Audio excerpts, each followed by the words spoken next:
Mr Rinkleigh Answers the Door is the title of this short play, which I'm just going to read, stage directions and all.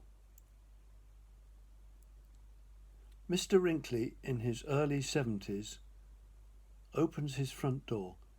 Visitor, a slim, smartly dressed woman, about 40, with a baro behind her ear, is standing on the doorstep holding a notebook open.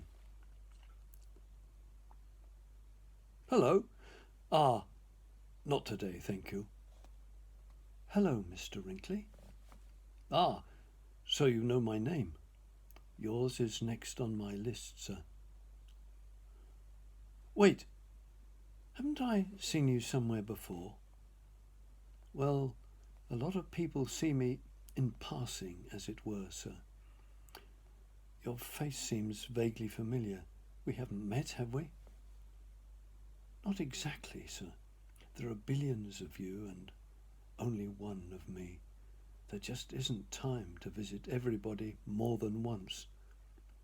She steadies herself with her bony hand against the doorpost. Are you all right? My God! He draws back involuntarily. You look like death.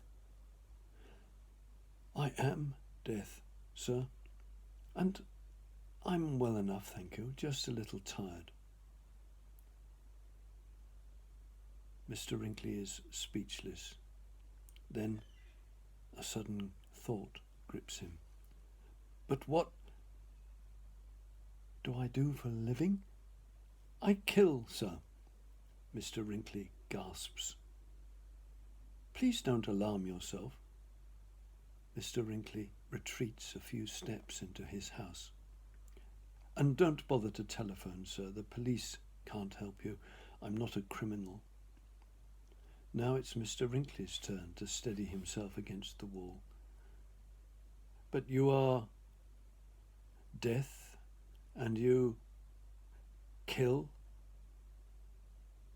Visitor, now fully recovered. Quite right, sir. Well, it keeps me out of mischief.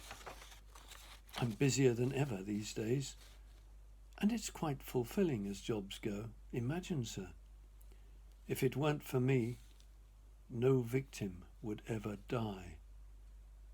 Disease strikes, age debilitates, murderers murder, accidents happen, but I do the actual killing, or suffering would continue ad nauseam. And yet, you know, sir, I don't feel I'm properly appreciated. Mr Rinkleigh, calmer. Arguably. It's highly skilled work, sir. You have to be everywhere at once. It's really a question of timing, and I get it right, Mr Rinkleigh. Every time. But don't some people die slowly in great pain? Without pain, sir, you'd have neglected yourself. And when it gets unbearable, well, you die or you faint. My partner, unconsciousness, and I work closely together on this. Mr Rinkleigh, getting agitated. But I must insist, there are cases. I know someone who died of cancer if they hadn't dosed her with morphine.